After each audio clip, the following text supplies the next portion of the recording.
اب تو خیر حضور بل اتنے زیادہ اور بجلی اتنی مہنگی ہو گئی ہے کہ اس کا لحاظ رکھنے والے وہی تقریباً زیادہ نظر آتے ہیں کہ جن کے جیب سے بل جا رہا ہے.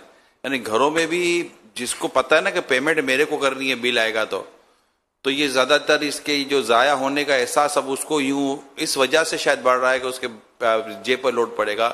لیکن گھروں میں بھی جن کو اس بات کا احساس نہیں ہے نا کہ اپنی جیب سے جا رہا ہے کہ نہیں جا رہا، تو ان کو اس بات کی فیلنگ کم ہے کہ وہ کیا، کیونکہ جن کے جیب سے پیسہ جا رہا ہے یا جو خود پیمنٹ کر رہے ہیں وہ رات کو بھی اے سی کم استعمال کرتے ہیں، دن میں بھی اے سی کم استعمال کرتے ہیں، یا چلو گزارا ہو جائے گا. یہاں پر ایک سوال آپ سے میں یہ کرنے جاؤں گا کہ بعض اوقات مساجد جیسے بنی ہوتی ہیں، بہت خوبصورت اچھی مساجد بنی ہوئی ہوتی ہیں، کبھی کسی کو جانا ہوتا ہے کہ چلے ان کے نزدیک وہ ایک شخصیت یا کوئی نمایاں ہے. اب جب ان کو مسجد کی زیارت کرانے کے لیے لے جائیں گے تو جیسے مسجد کی زیارت کرانے لے جائیں گے نا تو وہ جو صاحب جو زیارت کراتے ہیں نا، ایسا لگتا ہے جیسے کہ یہ مسجد ان کی اپنی ہے. وہ جو بتی پنکھے اور جو یہ شروع کرتے ہیں نا، اب جو سب سے بڑے جھومر لگے وہ نہیں دکھائیں گے تو ان کو شاباشی شاید لگتا ملے گی. حالانکہ انہوں نے جھومر نہیں لگایا، جھومر کسی اور نے چندے میں دیا تھا، تو اگر چندے میں نہ دیا تو شاید یہ جھومر بھی نہ ہوتا. مگر وہ اتنی ساری جو مسجد کی بتیاں وغیرہ شروع کر دی جاتی ہیں، اور تو یہ اس کو آپ کیا کہیں گے؟ یہ اس کو صحیح غلط؟ آپ دنیا بھر میں گھومتے ہیں تو آپ کو اس کے بہت تجربات ہوتے ہوں گے، اور پھر آپ کو امر بالمعروف نیکی کی دعوت اور نہی عن المنکر کا ثواب کمانے کا موقع یہ لوگ فراہم کرتے ہوں گے، سمجھے، اور آپ ان کو سمجھاتے ہوں گے. اب یہی ہو سکتا ہے کہ ہم موقع کی مناسبت سے ان کو سمجھائیں کہ یہ واقعی میرے ساتھ بھی ہوا اس طرح، لیکن ذرا وہ پرانی باتیں ہوں گی، اب تو اس کا چانس مجھے نہیں ملتا فی الحال. تو یہ کرتے اس طرح ہم سمجھائیں کہ نہیں کرنا چاہیے اس طرح. مسجد کی رونق بتیوں سے نہیں ہے، مسجد کی رونق نمازیوں سے ہے، حقیقی رونق نمازیوں سے ہے. وہ مسجد تو بنا دی شب بھر میں ایمان کی حرارت والوں نے، من اپنا پرانا پاپی ہے برسوں میں نمازی بن نہ سکا. تو صرف بلبوں سے پنکھوں سے اس سے اوریجنل اصل رونق یہ نہیں ہے. اصل رونق نمازیوں سے، تلاوت کرنے والوں سے، عبادت گزاروں سے کہ جو مسجد میں ہوں. تو اللہ کرے کہ ہم حقیقی رونق کا حصہ بنے مسجد کی. تو ایسا نہیں کرنا چاہیے، اس طرح یہ اسراف ہوتا ہے، قوم کا چندہ مس یوز ہوتا ہے. توبہ بھی کرنی ہوگی، بلکہ اس کا جیب سے تاوان دینا پڑے گا. جو اس طرح جس نے کیا اور یوں ٹھا ٹھا ٹھا ٹھا کر کے جلا دیے بلب یہ، تو ان کو جتنی دیر یہ بلا ضرورت یہ جلتے رہے، یہ ساری بل کا جو حصہ جو مسجد کے چندے سے دینا پڑے گا، یا تو اپنے جیب سے پیمنٹ کر دے، کیونکہ وہ پہلے سے نہیں دیا جاتا، یہ بعد میں دیا جاتا ہے، تو اپنے پلے سے پیمنٹ کرے. اگر مسجد نے پیمنٹ کر دیا تو پھر اس کو اپنی جیب سے اس کا تاوان دے، ڈنڈ تاوان اتنا کہ جتنا یہ نقصان پہنچایا اتنا ہی پیمنٹ کر دے مسجد کو. مسجد کے چندے میں مثلا جو پیٹی ہے مسجد کے کاموں کی اس میں ڈال دے. نہیں، اچھا بتا دے، مسجد کے متولی کو مثلا سونپ دے کہ یہ میں نے اس طرح مس یوز کیا تھا بجلی کا، تو یہ اس کا میں آپ کو تاوان. وہ نانا بولے گا تو آپ اگر اس سے فری ہیں تو وہ ٹھیک ہے، آپ اپنی جیب سے ڈال دو. اگر وہ نہ کرے تو نانا آپ کا گھر تھوڑی اللہ کا گھر ہے، قوم کا چندہ ہے نا، تو وہ تو دینا ہی آئے گا، دینا ہوگا. ہاں یہ الگ بات ہے کہ متولی صاحب نہ کر کے آپ سے اتنے پیار ہے ان کو کہ میں ڈال دیتا ہوں، تو بھلے وہ جیب سے ڈال دیں، اور آپ کو بھی پتا ہے کہ جیب سے آپ کی طرف سے دے رہے ہیں، تب بھی تاوان تو ادا ہو جائے گا. تو یہ جو آپ احتیاط ارشاد فرما رہے ہیں، اس کا تعلق صرف مسجد، مدرسے یا اس طرح کے دینی ادارے جو چندے سے چلتے اس سے، یا وہ ادارے جو گورنمنٹ کے ادارے کہلاتے ہیں جو عمومی طور پر ٹیکسز سے چلتے ہیں، وہ بھی جیسے پرائیویٹ اسکول ہیں، پرائیویٹ ادارے ہیں، گورنمنٹ اسکول ہے، گورنمنٹ ادارے ہیں، گورنمنٹ آفیسز ہیں، تو گورنمنٹ ملازم ہوتے ہیں، گورنمنٹ ٹیچرز ہوتے ہیں، تو ان کو جو سارا کچھ نظام ہوتا ہے تو یہ احتیاط وہاں کی جائے گی یا یہاں پرائیویٹ والا معاملہ رکھا جائے؟ یہاں بھی تقریباً یہی معاملات ہے نا کہ یہ بھی گورنمنٹ کے ادارے کو جو اس طرح بجلی صرف کی ضائع کی تو یہ بھی کوئی معاف تو کر نہیں سکتا. افسر کیسے معاف کرے؟ افسر کا اپنا ذاتی نہیں ہے نا, کوئی بھی صدر بھی معاف نہیں کر سکتا. ایک بات ہے, اس کا ذاتی کسی کا بھی نہیں ہے.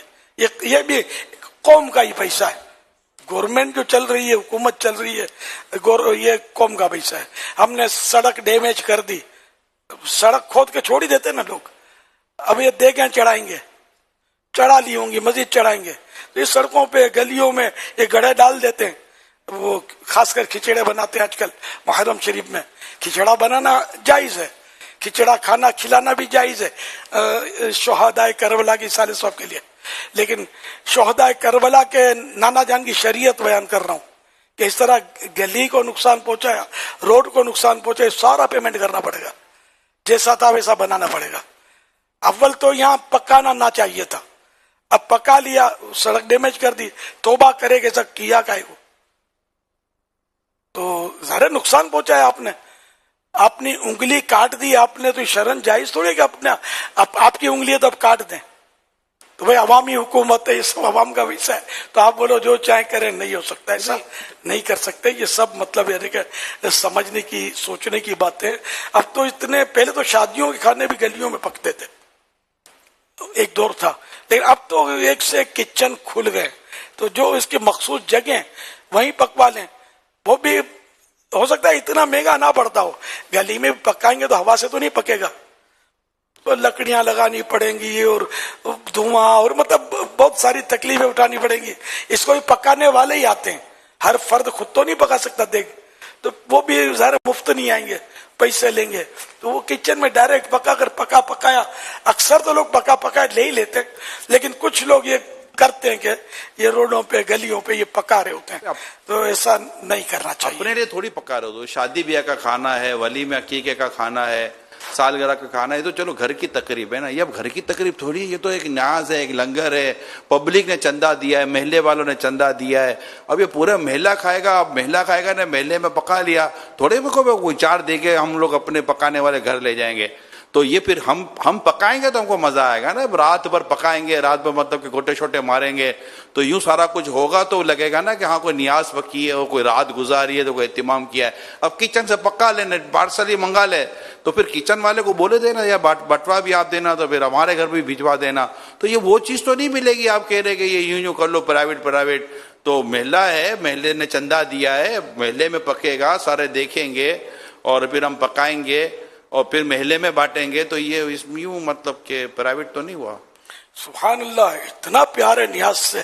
میں آپ کو مشورہ دوں. جی فرمائیے. آپ کا جو ہے نا خاص بیڈ روم, ہاں, اس میں وہ دیکھ جو ہے نا, اس میں پکاؤ. آپ کھڑکیاں کھول دینا, دھواں نکل جائے گا. آیا ارے بھائی, نیاز حسین, برکت ہی برکت. اب یہ حرکت ہے یا برکت ہے, یہ آپ کو گھر کا ہر فرد سمجھائے گا, اور فون کرے گا کسی سائیکولوجسٹ سے کہ ہمارے ابو کو کچھ ہو گیا ہے. سمجھے, یہ بولتے ہیں نہیں میں عاشق حسین ہوں, میں نیاز حسین اپنی بیڈ روم میں پکاؤں گا اور پلنگ توڑ کے میں جلاؤں گا. نیک کام ہے, کوئی ایسا نہیں کرے گا. تو مطلب جب آپ اپنے گھر کو آپ ڈیمیج کرنے کے لیے تیار نہیں ہے, معمولی خراش بھی نہیں آنے دیتے, تو اللہ کے بندے, اس دنیا کے چلنے کا راستہ ہے, یہ کیا کر رہے ہیں. بیچ روڈ میں آپ دیکھ پکاؤ تو عوام آپ کو سمجھا دے گی. سمجھے, کوئی ٹرک بھی گزار دے گا آپ کی دیکھ پر. تو اس طرح ہر کام سلیقے سے ہوتا ہے, اور حکم شریعت پر عمل کرتے ہوئے ہی کریں گے تو ثواب ملے گا, ورنہ ثواب کہاں سے لائیں گے آپ اس طرح کر کے. گلیوں میں, روڈوں پہ, سڑکوں پہ, کسی کے گھر کے آگے کسی کو تکلیف ہو رہی ہے, اس طرح کے کام نہیں کرنے. تمبو تان دیتے ہیں, مطلب وہ کیا بولتے, شامیانے گاڑ دیتے ہیں ادھر ادھر, مطلب وہ گڑے کھود کے وہ, اور پھر کچھ بھی نہیں, گڑا پڑا ہوا ہے. یہ سب شرن جائز تھوڑی ہے. یہ روڈوں پر گلیوں میں اس طرح جو لوگ کر رہے ہوتے ہیں, شادی ہو یا نیاز ہو, کچھ بھی ہو, سب میں شریعت کی پابندی ضروری ہے. صلو علی الحبیب صلی اللہ علی محمد.